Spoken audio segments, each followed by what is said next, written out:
When we have high level of sugar in our blood, our pancreas will secrete hormone insulin. Insulin helps to signal other body tissues to uptake the sugar from our blood. But in diabetic patients, their pancreas unable to produce insulin, thus causing for high glucose level in their blood. To help with a diabetic patient, Humulin S has been developed. Humulin S is a human insulin hormone that is produced through DNA recombinant technology by using insulin gene from human pancreas inserted into plasmid of E. coli. And then this is to help the diabetic patient.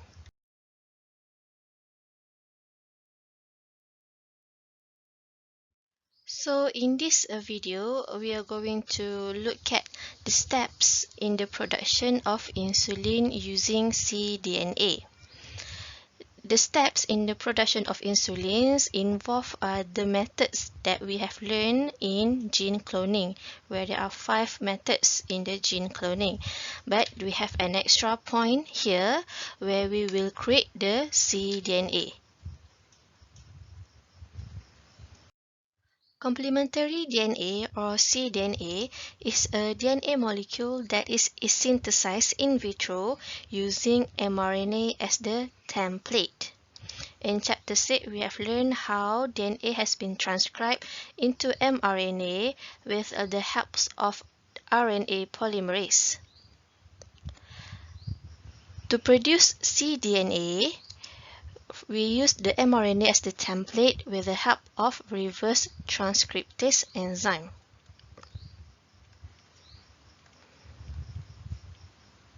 And all this process is done in vitro, where we will take the DNA out from the cell and done the process on the petri dish or in the test tube. But simply it is done outside of the cell. Now let's look at the steps in the production of insulin by using cDNA. The first step that we need to do is to isolate the mRNA that encodes for the insulin hormone. Because this process involves in vitro process, means that we need to do this process outside of the cell. That's why we need to isolate the mRNA. The mRNA that we wanted to isolate has the gene or has the sequence that encodes for insulin hormone. Once the mRNA is isolated into the test tube or a petri dish, the mRNA will be introduced with reverse transcriptase enzyme. Reverse transcriptase enzyme will synthesize cDNA that is complementary to the mRNA. Then, once the cDNA strand has been synthesized, the mRNA will be degraded with mRNA degrading enzyme. After that, the DNA polymerase will be used on the cDNA so that we will have double strand of cDNA, and this cDNA do not have any introns.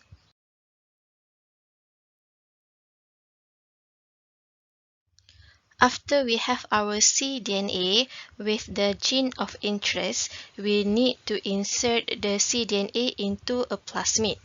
But first, we need to isolate the plasmid from the E. coli.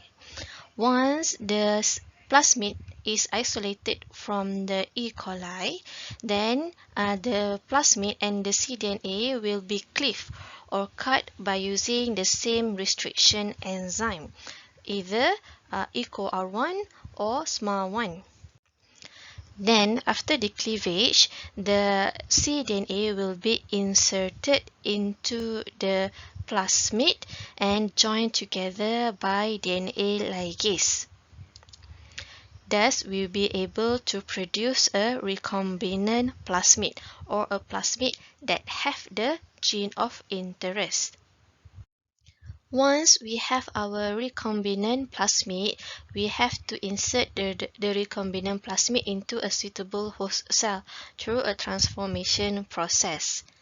Once the recombinant plasmid is in the host cell, the recombinant plasmid will be amplified once the host cell reproduce to form colonies. So we will have a colonies of the bacteria that has many copies of the recombinant plasmid.